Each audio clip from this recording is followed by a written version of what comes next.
saja di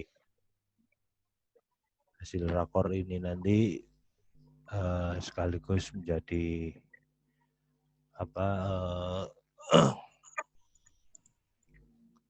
bisa bermanfaat untuk kinerja kita ke depan. Saya akan menyampaikan hasil rakor yang sebenarnya mau akan saya sampaikan di tanggal kemarin hari Selasa, tapi berhubung saya keburu sakit ini ya, sehingga ini beberapa hal yang hubungannya dengan hasil rakor tanggal 16 Juli kemarin akan saya sampaikan, meskipun nanti hanya poin-poinnya saja.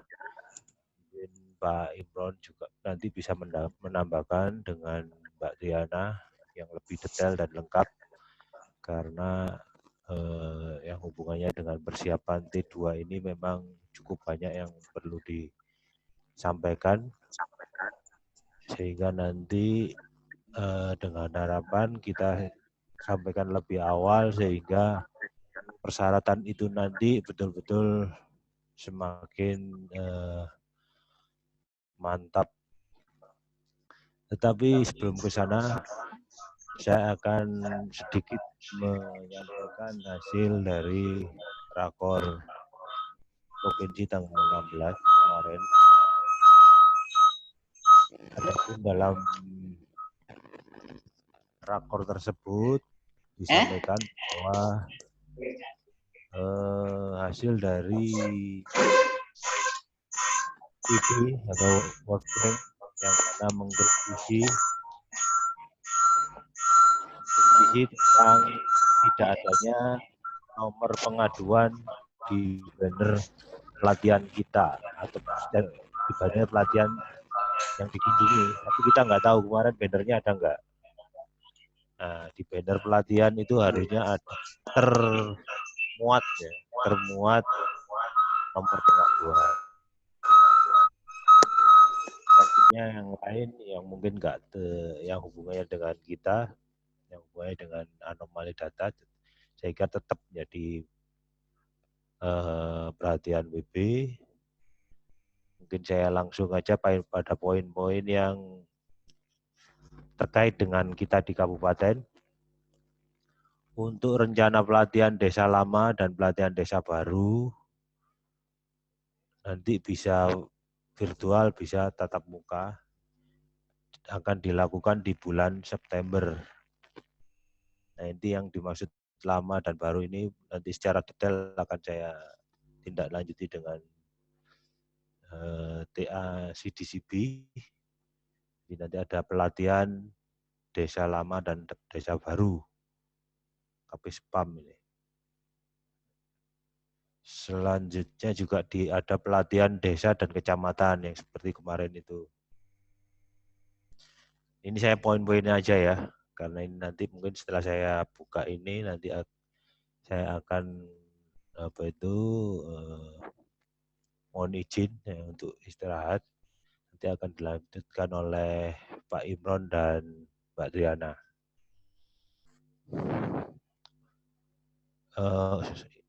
Untuk habis kontrak kita di tanggal 31 Juli. Artinya saya tidak membicarakan perpanjangan ya, itu saya kira kondisi Kerso. Yang jelas 30 Juli itu kita berakhir kontraknya, dan otomatis sesuai dengan kontrak yang telah kita jalani, ya diucapkan terima kasih lah. Bisa memenuhi kontrak sampai di akhir kontrak. Artinya tidak selama kita penuh full dalam 4 tahun ini bisa menjalani sesuai dengan tugas yang dibebankan oleh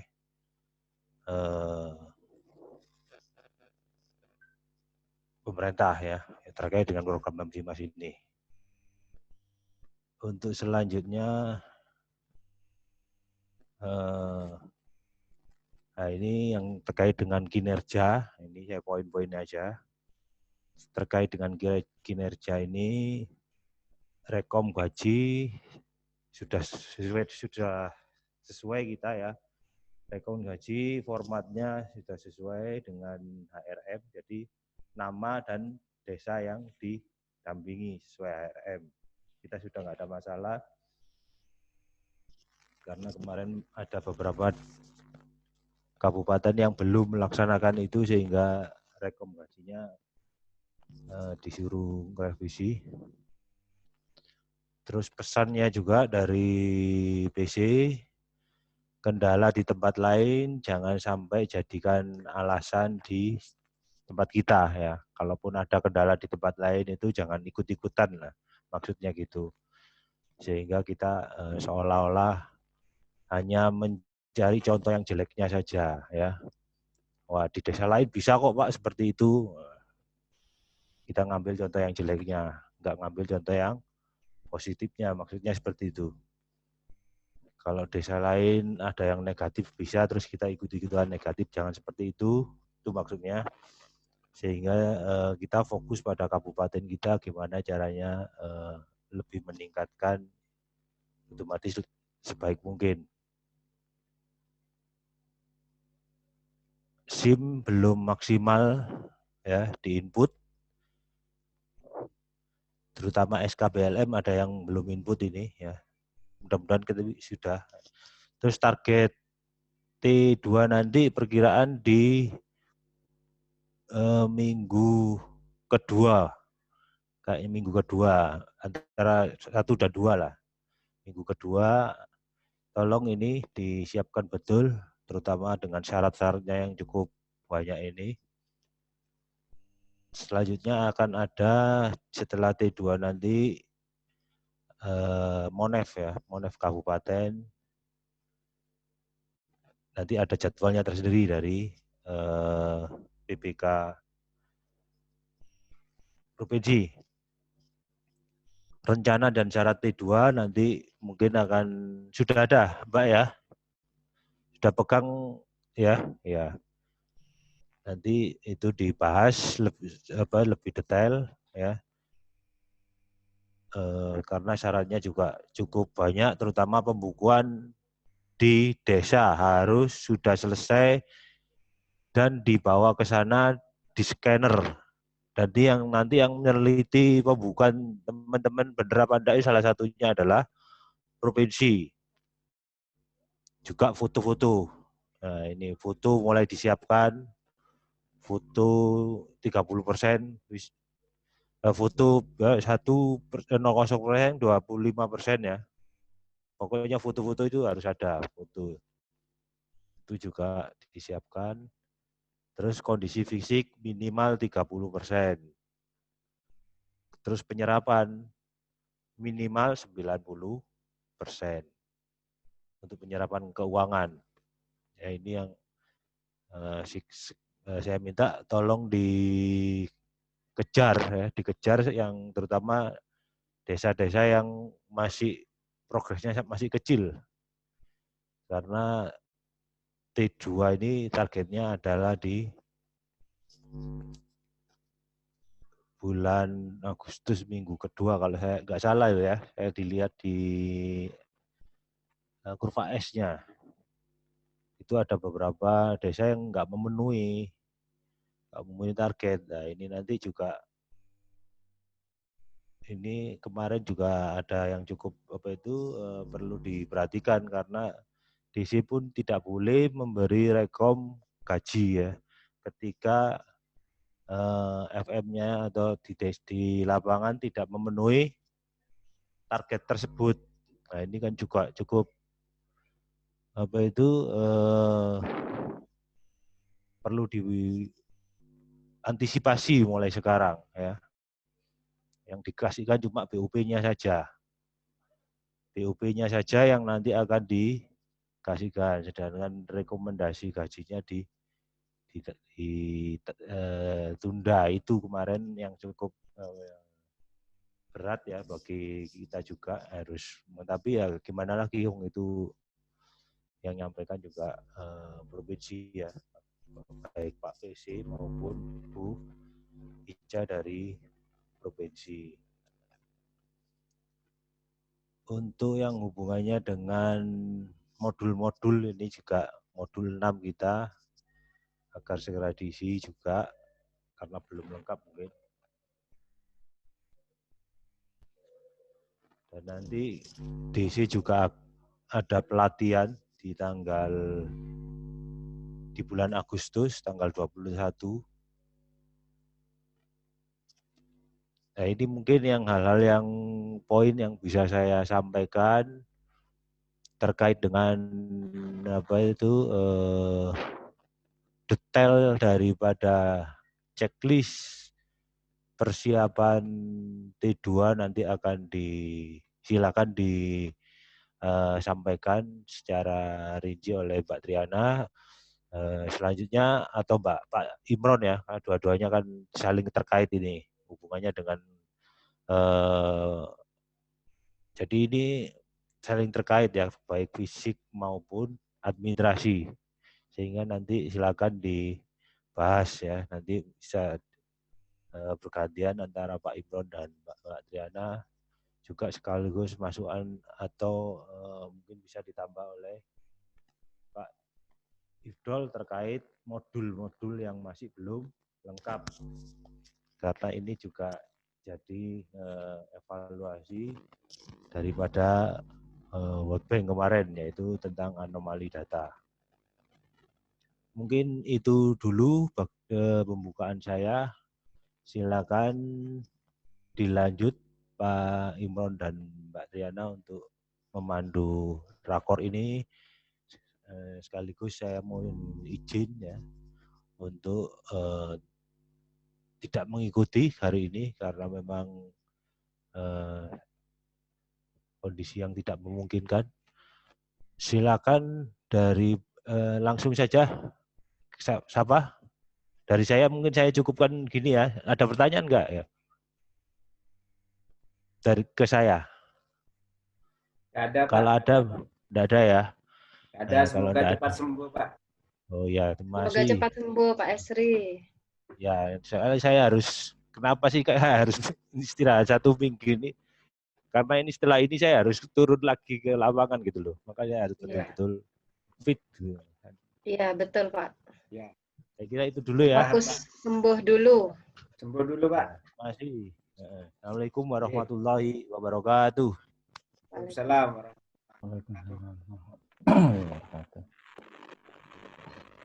Baik, mohon izin saya ambil alih untuk memulai rakor ini. Tidak lama, tapi kita fokus pada intinya karena waktunya terbatas. Kali ini kita akan melakukan persiapan untuk menuju Termin 2. Nanti hasil akhirnya adalah kita list kesiapan terkait desa-desa mulai dari yang paling siap sampai yang akhir. Baik itu dari segi pembangunan fisik, dari segi administrasi, yaitu pelaporan dan dokumen pengadaan barang dan jasa, serta progres pada SIM yang juga salah satu menjadi kendala. Walaupun kendalanya hanya sedikit, tapi cukup berpengaruh.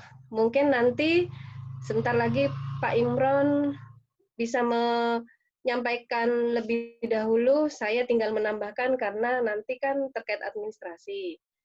Monggo Pak Imron bisa mendahului karena terkait pelaksanaan di lapangan yang disesuaikan dengan QS dan target. Monggo Pak Imron. Ya, terima kasih Mbak Nana. Per hari ini atau per tadi malam itu untuk progres,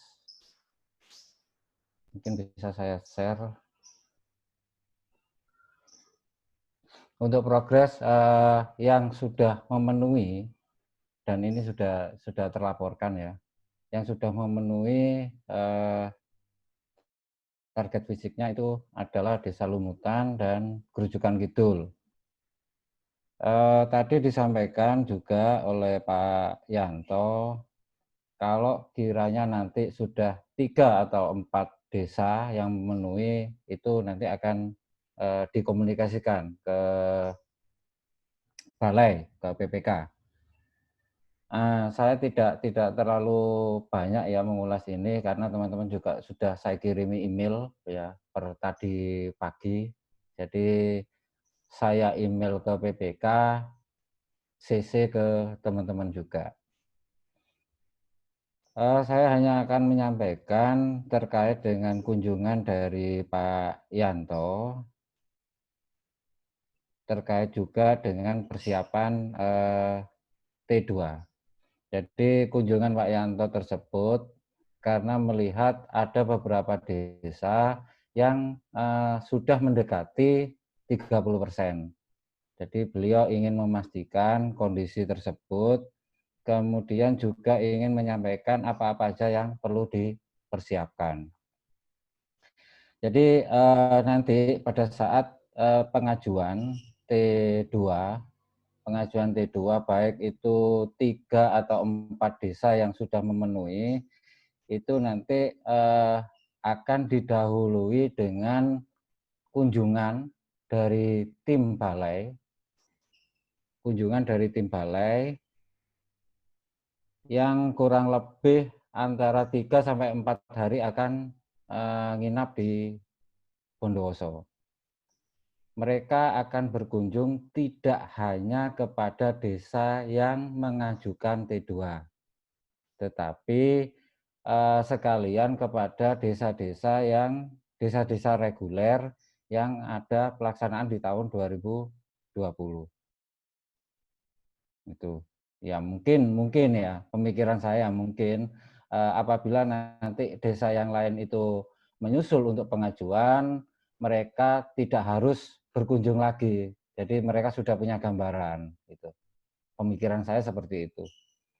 Jadi hal-hal yang disampaikan oleh Pak Yanto terkait biasanya yang harus ada di desa, mereka akan melihat kesesuaian dulu, kesesuaian kondisi fisik.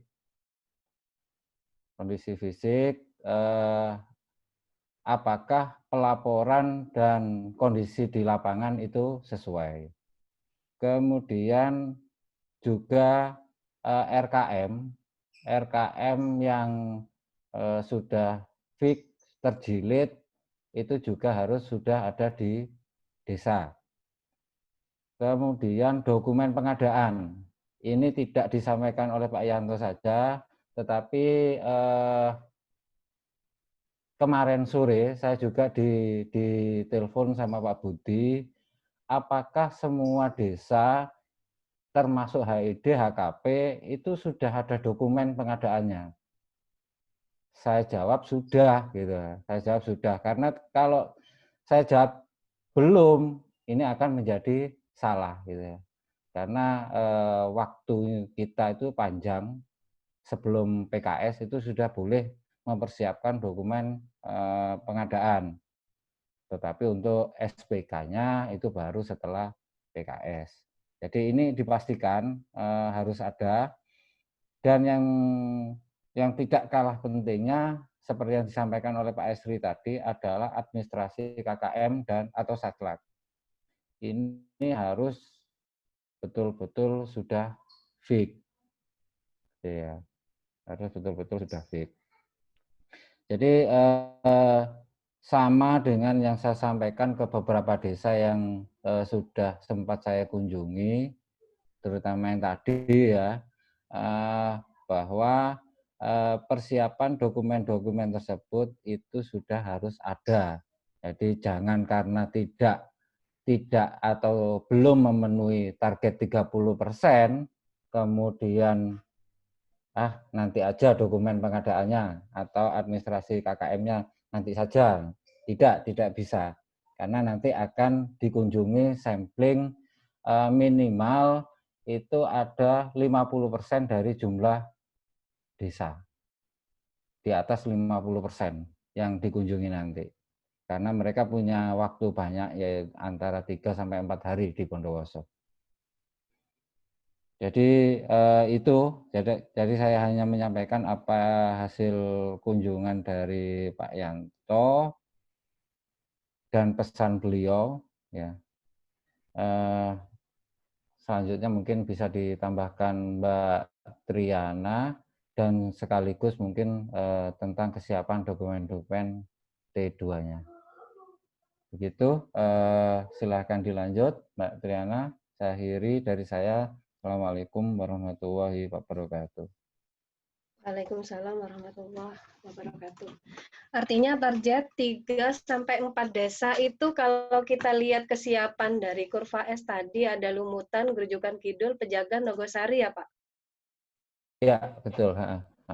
Artinya gini, sementara yang progres yang kita dapat dari fokus 4 desa ini, lebih alangkah baiknya lagi kalau dari beberapa desa nantinya bisa ikut menyusul gitu ya harapannya. Betul. Kemudian yang akan dikunjungi nanti kan terkait desa reguler kan Pak? Iya. Tentunya HID HKP belum. Gitu. Belum. Jadi artinya begini, walaupun dari 12 desa kita akan mengajukan termin 24 desa, berarti itu semua kita siap untuk 12 desa. Ya. Artinya siap dikunjungi secara fisik yang disesuaikan dengan kurva S yang kita laporkan setiap minggunya, kemudian baik kelengkapan administrasi keuangan dan dokumen pengadaan barang dan jasa. Artinya di setiap desa tersebut, dokumen-dokumen yang ada sudah sesuai dengan progres yang saat itu, seperti itu. Termasuk yang sudah kita laporkan di SIM maupun di kurva S. Karena ini untuk menjaga kepercayaan balai ke kita, tentunya gitu. Jika satu kali kunjungan ada masalah, maka akan menjadi pusat perhatian. Nah, kita jaga itunya gitu loh maksudnya. Memang cukup berat kali ini, tugas fasilitator juga menumpuk, dan tadi sudah disampaikan juga oleh Pak PC, tapi sedang dalam pemikiran provinsi, artinya semua akan dipikirkan terkait itu. Tadi sempat dibicarakan bahwa pekerjaan fasilitator terlalu over seperti itu. Ya, semoga ada perubahan yang menjadikan semuanya menjadi lebih ringan. Mungkin dari situ, kalau untuk kelengkapan checklist termin, sudah saya share kemarin terkait laporan keuangan. Jadi ada 12 yang harus kita siapkan. Di situ ada copy dan file. Jadi ada HAT yang harus kita kirimkan berupa foto